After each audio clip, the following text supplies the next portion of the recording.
दोस्तों स्वागत है आपका रेडियो एनजीएफ 90.4 दिल से दिल तक पर।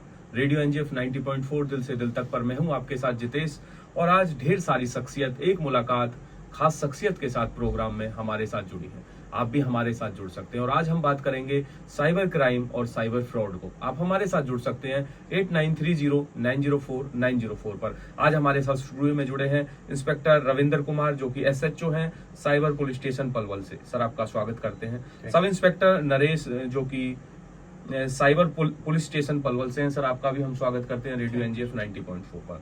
नवीन कुमार रावत जी हमारे साथ जुड़े हैं, जो अक्सर हमारे साथ डीएलएसए की वर्किंग यानी डीएलएसए के कामकाज को लेकर जुड़े रहते हैं, जो कि चीफ डिफेंस काउंसिल हैं डीएलएसए से। सर, आपका भी स्वागत करेंगे।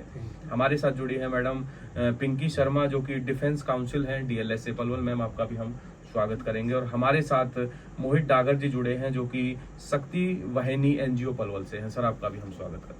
और आज हम बात करेंगे साइबर क्राइम और साइबर फ्रॉड को लेकर।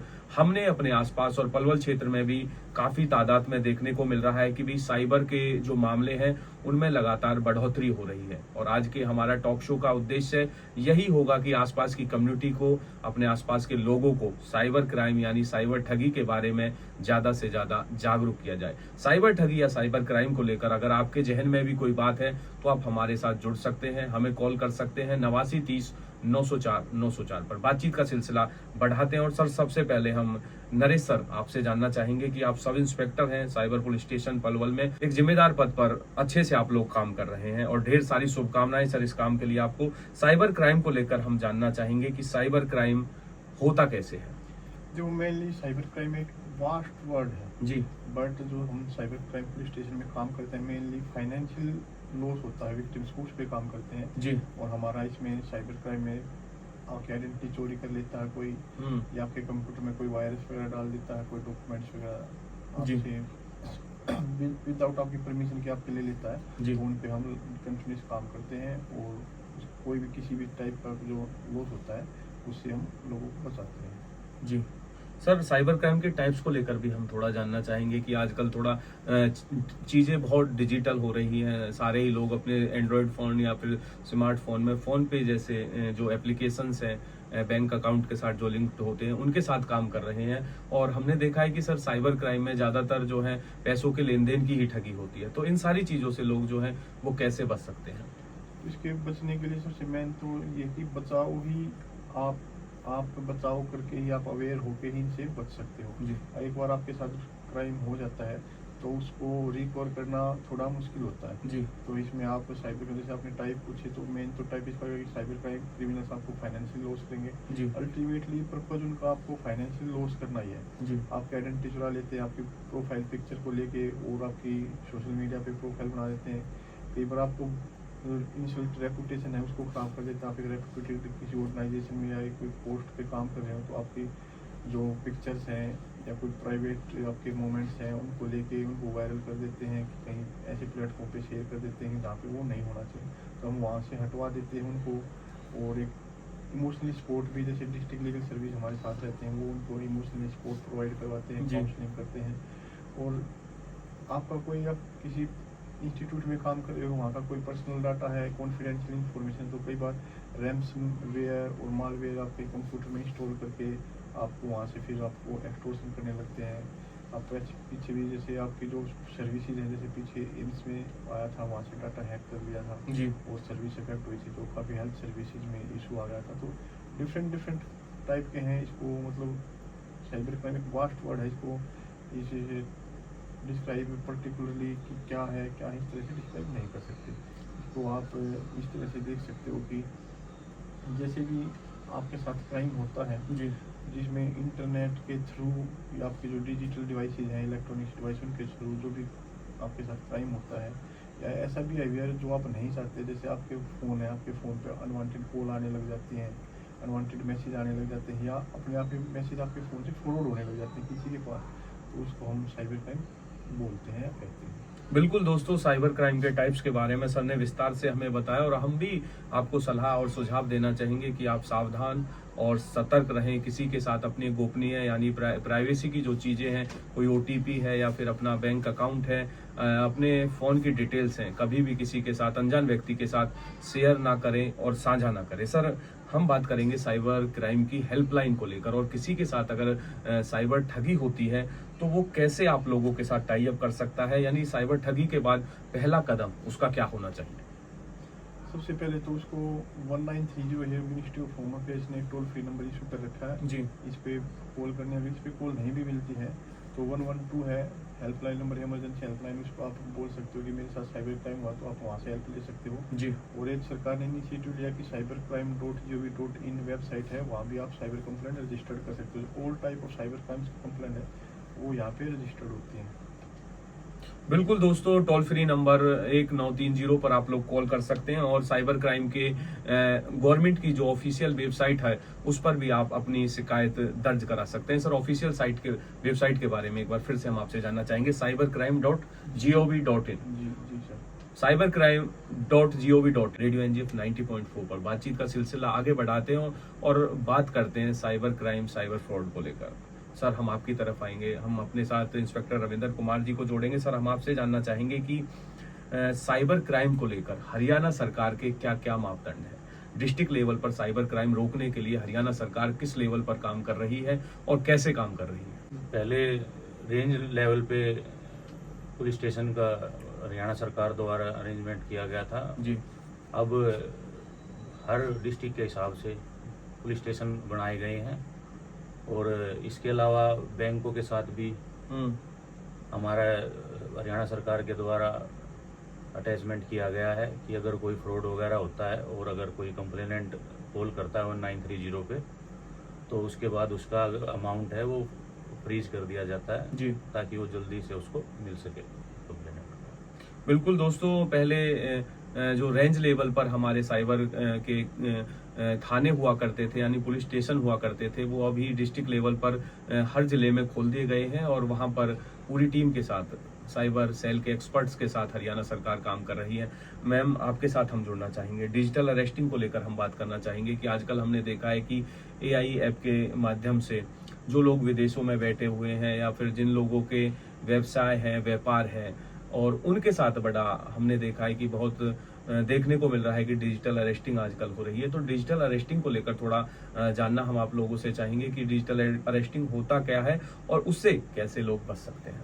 देखिए सर, डिजिटल अरेस्टिंग आज के टाइम में काफ़ी ज़्यादा मतलब एक तरह से स्प्रेड हो रही है। जी। तो इसमें क्या है कि किसी भी कोई भी जो हैकर्स होते हैं या फ्रॉड होते हैं, वो हमें कॉल करके ये बोलते हैं कि मैं पुलिस स्टेशन से बोल रहा हूँ कि इस तरह से आप अपने फ़ोन को कट मत कीजिए, या आपके फ़ोन पे कोई OTP आएगा, या आपके अगेंस्ट कोई इस तरह की कंप्लेंट फाइल हो चुकी है जिसके रिगार्डिंग आपको पुलिस स्टेशन में आना है। जी। लेकिन उस सिचुएशन में हमें क्या करना है कि जैसे आपके पास कोई कॉल आती है इस तरह की, तो आपको ना तो देखो घबराना है उसमें। तो हमारा जो राइट है वो ये है कि हम पहले उससे पूछ सकते हैं कि आपका नाम क्या है, आपका डेजिग्नेशन क्या है, या किस रिगार्डिंग हमें पुलिस स्टेशन पे बुलाया जा रहा है। जी। तो अगर वो हमें कुछ सुटेबल आंसर रिप्लाई देते हैं तब तो ठीक है सर। अगर इन केस अगर वो हमें कोई भी आंसर रिप्लाई नहीं करते हैं, तो उस सिचुएशन में हम क्या कर सकते हैं? उस सिचुएशन में सर हमें उनसे नोटिस मांगने का भी राइट है जी। जो कि 35 क्लोज 2 में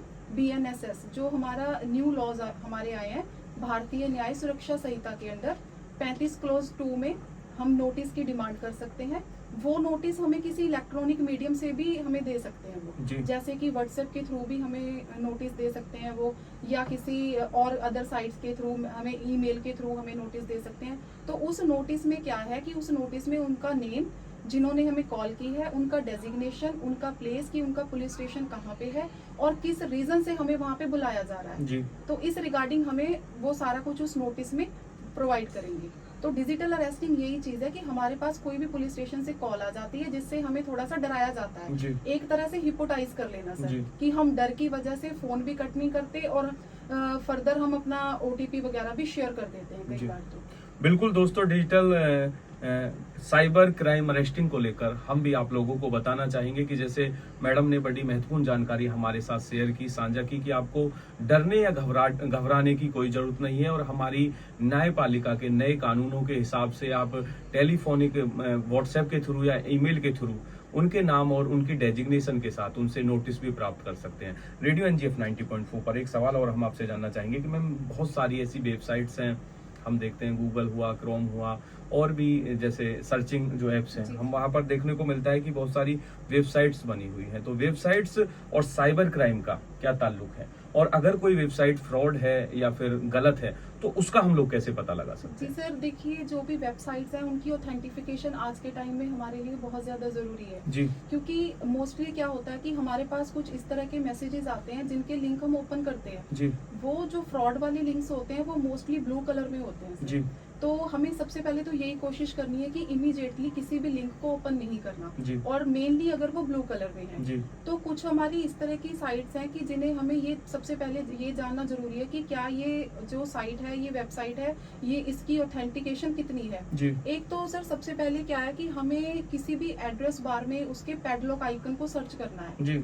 कोई भी साइट अगर हमारे पास इस तरह का लिंक आता है तो उसमें देखना है कि HTTPS है या नहीं है, जी क्योंकि उसमें अगर S लगा होता है तो वो बिल्कुल सेफ है। जी किसी भी साइट में अगर HTTPS के साथ S लगा हुआ है वो सेफ है, अदरवाइज वो फ्रॉड है। जी उसके बाद क्या है कि सर हमें उसके डोमेन एक्सटेंशन को भी देखना है, जैसे .nic, .org, .gov। अगर इनसे अलग साइट्स हमारे कुछ इस तरह की डोमेन एक्सटेंशंस आ रही हैं तो हम उस पे डाउट क्रिएट कर सकते हैं।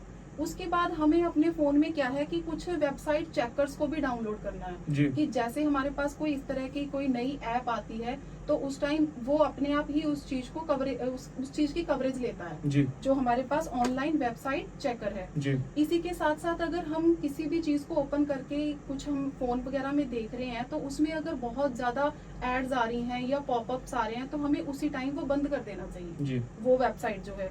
और अगर हमारे पास कोई भी इस तरह का मेल वगैरह आता है तो जैसे कि मैं आपको एक एग्जांपल देती हूँ कि हम किसी शॉपिंग साइट से अगर हम शॉपिंग कर रहे हैं जी तो Amazon.com के नाम से है जो Amazon पे हम शॉपिंग करते जी। हैं। लेकिन सर कुछ जो हैकर्स होते हैं वो क्या करते हैं कि ज्यादातर जो शॉपिंग हो रही है वो Amazon से हो रही है तो वो सेम उसी तरह की एक आईडी को क्रिएट करते हैं जी जिसमें क्या है कि Amazon का कुछ ग्रामेटिकल मिस्टेक कर देते हैं वो। जैसे AMAZON, अगर Amazon जो है उसमें O है, O की जगह पे A और A की जगह पे O को कन्वर्ट कर देते हैं। जी मैम। तो इससे क्या है कि ना तो किसी के पास आज के टाइम में बिजी लाइफ में इतना टाइम है कि वो ग्रामेटिकल मिस्टेक को चेक करे। जी तो जैसे ही वो लिंक को ओपन करते हैं तो उसी टाइम क्या है कि वो डाटा सारा उनके फोन में ट्रांसफर हो जाता है। जी इस तरह के भी लिंक्स हमारे फोन में आने लगे हैं कि जिनको ओपन करते ही OTP खुद ब खुद शेयर हो जाता है सर जी। कई बार तो इस तरह से हमें कुछ ये चीजों का ध्यान रखना है। और अगर देखा जाए तो इसकी रोकथाम के लिए भी हमें देखो पुलिस हेल्प करती है, तो हम अगर एक वर्ड पुलिस को ही रिमेम्बर करें तो उससे भी फ्रॉड को हम मतलब कम कर सकते हैं और बच भी सकते हैं। पुलिस में जैसे 6 वर्ड्स होते हैं तो इन 6 लेटर से ही इस साइबर क्राइम को रोक सकते हैं। जैसे जी। P है तो हमें पासवर्ड को चेंज नहीं करना, जी पुलिस का वर्ड P, पासवर्ड को किसी के साथ शेयर मत करो। O जी। से OTP है उसे भी शेयर मत करो। जी L से किसी भी लिंक को हमें इमीडिएटली ओपन नहीं करना। जी मैम। उसके बाद I लेटर आता है तो I से क्या है कि हमें अपनी आइडेंटिटी को डिस्क्लोज नहीं करना जी किसी मैम। के भी सामने।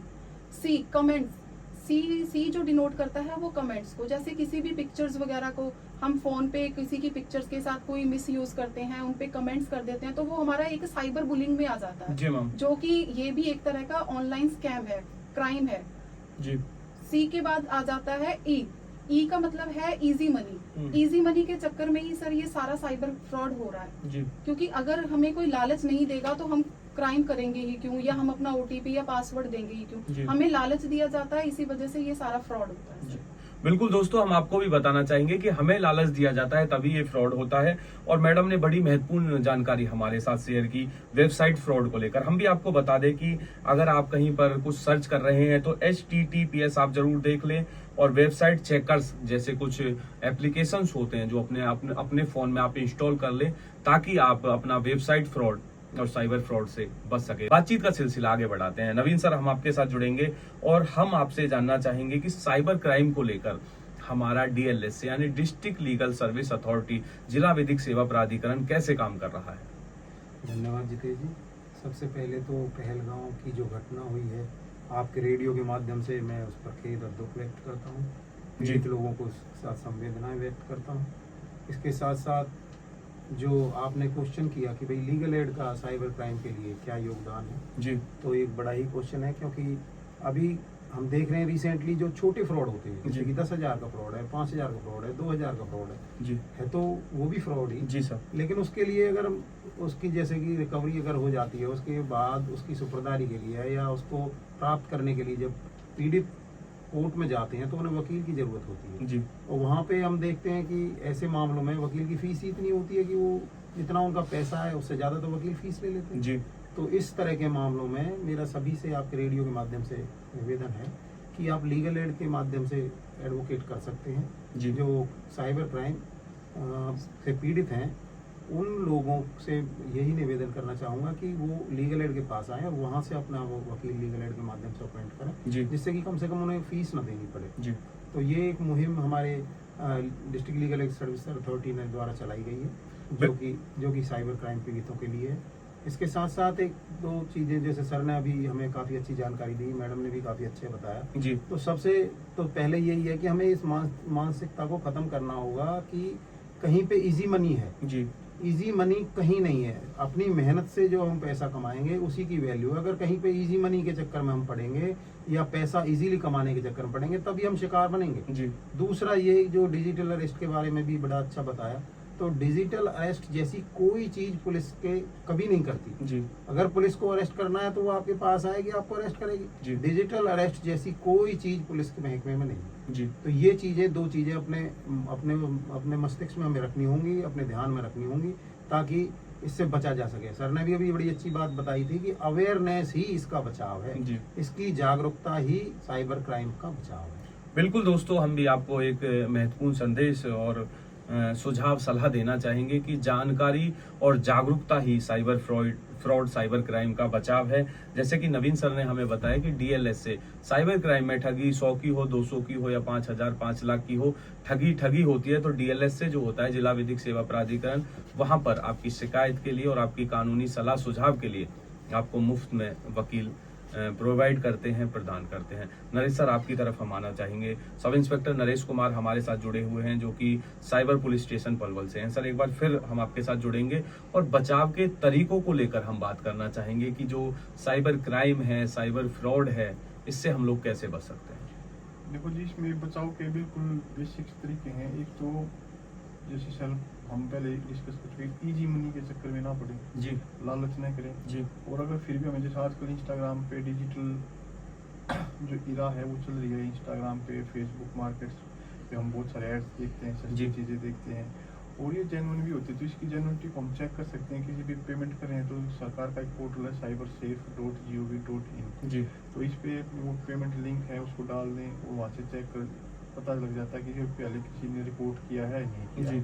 कोई भी मोबाइल नंबर आपके पास, मोबाइल नंबर से कॉल आती है तो वहाँ उसको डाल सकते हो कि ये जेन्युइन है नहीं, तो वहाँ पे अगर जैसे फ्रॉड है तो वहाँ पे आ जाएगा कि इसको कई आदमियों ने पहले रिपोर्ट की है। जी और जो जैसे बता दें किसी के साथ हो जाता है साइबर क्राइम तो 1930 है, इस पे कॉल करके आप सुरक्षित रह सकते हैं, जी। बच सकते हैं। जो सस्पेक्टेड फ़ोन नंबर है उसको हरियाणा सरकार ब्लॉक करवा देती है ताकि वो मल्टीपल इवेंट्स में शामिल ना हो। और एक इससे बचाव का ये तरीका, आपके जो पर्सनल पिक्चर्स वगैरह हैं उनको मोस्ट पिक्चर वगैरह बना लेते हैं, तो आप कोई भी प्राइवेट मोमेंट है तो उनको जहाँ तक हो सके सोशल मीडिया पे शेयर करने से बचें और अपना बिल्कुल अपडेट ना करें कि आज मैं यहाँ गया हूँ तो वहीं की पिक्चर उसी टाइम शेयर करें। आप उसको 10 दिन बाद, 1 महीने बाद या वहाँ से आने के बाद भी शेयर कर सकते हो ताकि इस तरह की घटनाओं से बचा जा सके। और इसके बचाव में एक सबसे मेन चीज़ ये है कि जब भी आपके पास कॉल आती है जी और उसमें पैसे की डिमांड आती है कि आपको पैसे का लेन देन करना, आपके पास पैसे आएंगे, आपको पैसे देने हैं, जी तो वहाँ जैसे ट्रैफिक की 3 लाइट होती है, रेड, येलो और ग्रीन, तो वहाँ पे अगर पैसे का तो आपके दिमाग में एक लाइट फिल करनी चाहिए, रेड लाइट है जी। वहाँ पे रुको, और फिर येलो लाइट होती है, थोड़ा समझो कि ये जेन्युइन है या नहीं है। जी अगर आप जेन्युइन पाते हो तभी ग्रीन की तरफ बढ़ो, तभी आगे बढ़ो, तभी पेमेंट करो, तो इससे हम बच सकते हैं काफ़ी हद तक। बिल्कुल दोस्तों, इससे हम काफी हद तक बच सकते हैं। 1930 पर हम लोग कॉल कर सकते हैं। और जैसा कि सर ने हमारे साथ साझा किया कि पुलिस कभी भी किसी की डिजिटल अरेस्टिंग नहीं करती और हम देखते हैं कि अपने राष्ट्रीय राजमार्ग या सड़कों पर 3 लाइट होती हैं, लाल, हरी और ग्रीन, और जहां पैसों के लेन देन की बात हो टेलीफोनिक, और हमारा कोई यार रिश्तेदार बनकर हमारे पास सस्पेक्टेड जो नंबर्स हैं उनसे कॉल की जा रही है, तो आप अपने बुद्धि और विवेक से काम लें। रेडियो एनजीएफ 90.4 पर आज की वार्ता का आखिरी सवाल मैम हम आपसे करना चाहेंगे, घिबली ऐप को लेकर हम आपसे जानना चाहेंगे कि हम लोग देख रहे हैं कि आजकल ये जो ऐप है काफी छाई हुई है। सोशल साइट्स की हम बात करें, भी फेसबुक, इंस्टाग्राम, या आप हम देख रहे हैं कि काफी ये जो ऐप है इस पर लोग अपनी पिक्चर्स और अपनी तस्वीर साझा कर रहे हैं, तो इसका और साइबर क्राइम का क्या कनेक्शन है? और अभी हाल फिलहाल में हमने देखा है कि इस ऐप के थ्रू भी एक दो साइबर क्राइम के मामले हमें देखने और सुनने को मिले।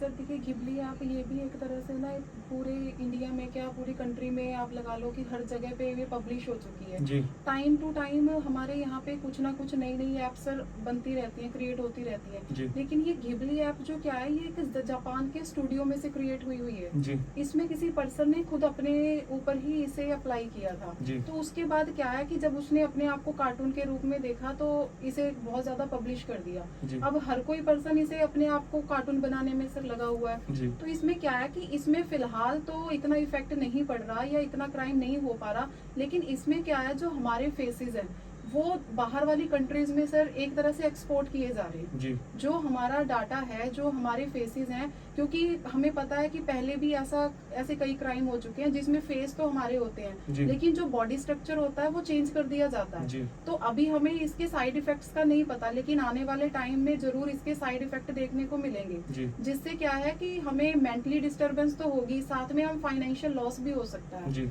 क्योंकि जैसे हमारी अगर बाई चांस कभी कोई इस तरह की वीडियो या पिक्चर सोशल मीडिया पे वायरल हो जाती है, तो उसके लिए हमें ब्लैकमेल भी किया जा सकता है, तो हमें उससे फाइनेंशियल लॉस भी होगा जी। और हमें डिस्टरबेंस भी क्रिएट होगी। तो ये मेरी यही सुजेशन है कि इसे घिबली ऐप को ज्यादा से ज्यादा मतलब यही है कि रोका जाए, जी। इसे और ज्यादा प्रमोट ना किया जाए। बिल्कुल दोस्तों, हम भी आपसे सलाह और सुझाव के मामले में एक बात करना चाहेंगे कि ऐसी जो अनवांटेड एप्स हैं आप उनसे बचें, सावधान रहें, सतर्क रहें। चलते चलते एक मैसेज सर आप लोगों से हम जानना चाहेंगे कि साइबर क्राइम को लेकर हमारी कम्युनिटी, हमारे समुदाय और हमारे पलवल के जो लोग हैं उनको आप क्या मैसेज देना चाहोगे? उनसे हम यही मैसेज देना चाहेंगे कि साइबर क्राइम है, साइबर क्राइम से पहला तरीका है इससे कैसे हमें बच सकते हैं, अलर्ट रहना, अलर्टनेस ही इसका बचाव है।